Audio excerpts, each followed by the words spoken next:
Hello, so today I'm doing a video about loop scheduling, and this is a requested video, so I will do my best at this. Also, I am still new to this myself. We just started loop last year, so I'm still learning as I go, but what I'm going to talk about is how I understand it and how I use it. I will also have links in the description box below to some sheets that I made that you can use to help you planning a loop schedule, and also an article that I read to help me understand how to loop. I'll have that link in the description box as well. And I do want to say that if loop does not work for you or just seems too complex, you might be interested in trying block scheduling. And I will also have a link to that in the description box also. It's an article about block scheduling versus loop scheduling. But this video I'm going to talk about loop scheduling. Okay, so the first thing is, what is loop scheduling? Well, loop scheduling is where you take the lesser subjects like art, music, maybe geography and health, history and science even, just whatever you consider the lesser subjects that you do not want to do every single day. You take those and you put them on a rotation. So you have a list of all those lesser subjects, and you start at the top, and during your loop time, you go in order, and you may do the top one during that time, and then you cross it off, and you just keep doing that, and then you get to the bottom, and they're all crossed off, and you can erase them, and then start over again. But it's just putting subjects that you do not want to do every single day, like on a rotation. So some of the benefits of loop scheduling is less stress. This one has really helped me. I have always scheduled science on Tuesdays and history on Thursdays, or vice versa. And when I see that on the schedule, Tuesday you do science. Well, if something comes up on Tuesday and we don't get to science, like someone's sick or we have to go somewhere, unfortunately I can't do it on Wednesday. Wednesday's already a full school day. I don't want to make it longer. And so then I can't do it on Thursday because Thursday would be history, right? So I'm the type of person I have to wait until the following Tuesday to try to do it. Well, there have been times that something comes up on that Tuesday as well. So we may go 2 or 3 weeks without doing science, and obviously that's not good. So by doing a loop schedule, you have less stress. You don't have to worry about assigning certain days for certain subjects, because no matter what day it is, you just do whatever's next on the list. So that is a lot. That's a freeing experience. It's good. Another benefit of loop scheduling is it creates a variety, and for some kids it's exciting. I know for my girls, when we done the loop schedule last year, it was really exciting for them. It actually they even worked harder on their everyday required subjects like Bible and math and language arts. They worked harder and they were happier because they knew that when they got that stuff done, then would come the loop, and they just could not wait to see what was on the loop next. They really liked it. It was just, you should have seen them. They'd get up and run over there to see what was next, and they loved marking it off whenever we got done, and they're like, oh, only 2 more loops and we can do art, or something like that. It was really exciting for them. So how to schedule loops. Okay. You do not want to loop subjects that should be done or must be done every day, like math. Math is something that is done every day. In my opinion, just my opinion, Bible should be done every day. Whatever you think should be or must be done every day, you don't want to loop those. You only want to loop the subjects that don't have to be done every day. And usually that's history and science. Now for the high school years it may not be, but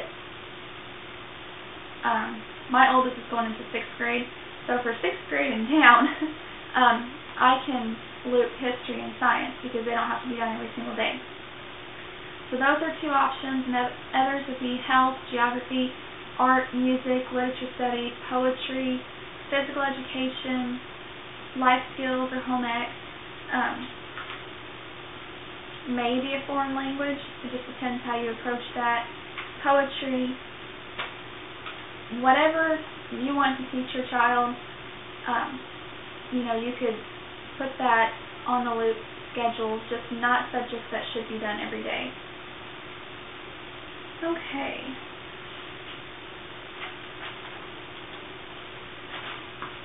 Alright. So now I'm going to go over an example that I made. I don't know if you can see it. Hopefully it's clear enough, but I'll hold it up again and you can pause the YouTube video to see it, hopefully.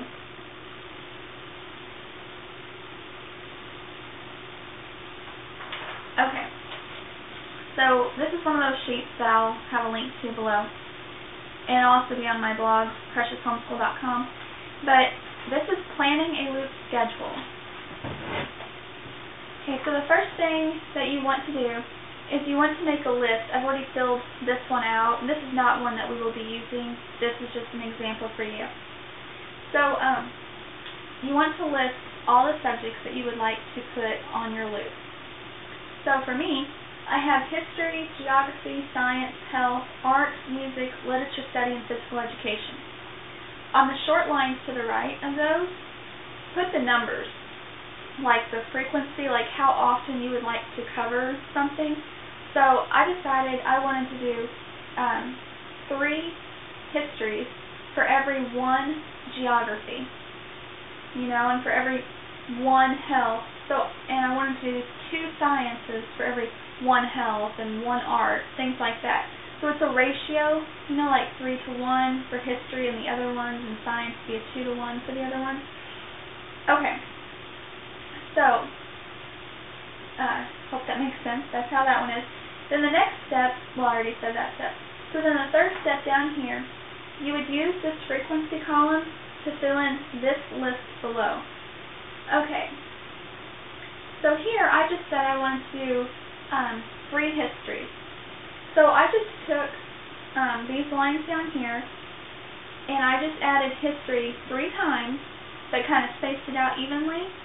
So you can see on line 1, 5, and 9, I wrote history. There are 3 empty lines in between the history. And then science, I wanted to do 2 times. So I just wrote science in, balanced it out, like science here, and then down here, so it's kind of even. And then the rest of the little subjects, I just wanted to do 1 time. So I just plugged them into the rest of the empty lines. Just threw them in there. So you want to start with the biggest frequency here, the biggest ratio. So in my case, it's history 3 times. So you want to start with that. Just fill that in evenly on your lines. And then the next one, so in my case, it was science. Okay. So I hope that makes sense. And I also have some little tips down here. And I'll go over it again. It says, don't loop subjects that should be or must be done every day, such as Bible and math. You don't want to have the loop schedule too long. Keep it as short as possible, and once you complete a circle of it, it'll give you and the children a feeling of accomplishment. Or another thing you could do is you could split the loop schedule into 2 loop schedules. You could use one for some of the lesser core subjects like history and science, geography and health, and you could use the other loop schedule for elective subjects or non-core subjects like art, music, poetry, literature studies, life skills, PE, things like that. Okay? Sorry, my dogs are barking. Okay. Another thing that goes with this that you can find on my blog, this is just a chart where you can list after you have made after you've completed this one, you can take that list and put on this cute little chart. And I put my charts in a page protector And I just get a dry erase marker and cross them off, and then when I get to the bottom of the list, I just erase it and we start all over again. That way you don't have to print out a new sheet. And since it is called a loop, I decided just to draw a little circle and add lines to it, and you can list your loop subjects here too. Start here, and then like go in a circle. Start here, go around. There's a little note section. Okay. So that is how you would make one. So, okay, something else I wanted to talk about. Okay, so how to implement it.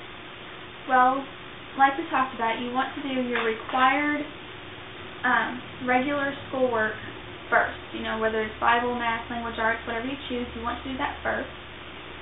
And then it might be best if you set aside some time every day for some loop time. We chose an hour. You may choose 1 hour or 2 hours, whatever you have to work with. We chose an hour. So after we do all of our other required subjects, you know, we would have the loop time. And so we had an hour. Okay, so this would be my list here, although I would have written it in all pretty on this sheet. But anyway, so this would be my list. So during that hour, I would start off with history. If we done that history lesson in 30 minutes, well, we still have 30 minutes left. So we would move on to geography. And let's say our geography lesson only lasted 15 minutes. So we'd cross it off, then we'd move on to health. And we might get done with health in 15 minutes. So in an hour, we possibly could have done history, geography, and health.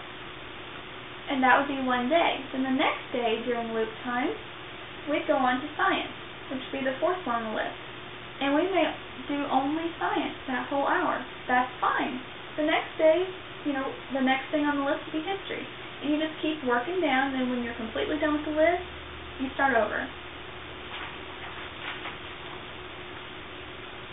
Okay.